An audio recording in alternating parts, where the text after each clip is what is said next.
Maanantaina Matti ja matkin, tiistaina Timolle töksäytin, keskiviikkona Kerttua kiusasin, torstaina totesin.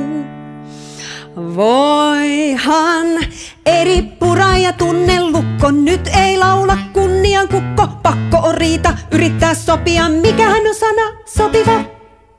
Annathan anteeksi, tein tosi tyhmästi, en halu olla tappelupukari, vaan kiva kaveri. Annathan anteeksi, tein tosi tyhmästi, en halu olla tappelupukari, vaan kiva kaveri. Perjantaina patea potkaisin, lauantaina lissulle lällätin, sunnuntaina siskon säikäytin.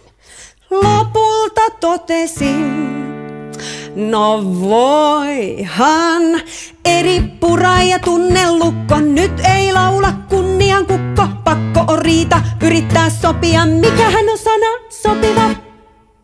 Annathan anteeksi, tein tosi tyhmästi, en halu olla tappelupukari, vaan kiva kaveri. Annathan anteeksi, tein tosi tyhmästi, en halu olla tappelupukari, vaan kiva kaveri.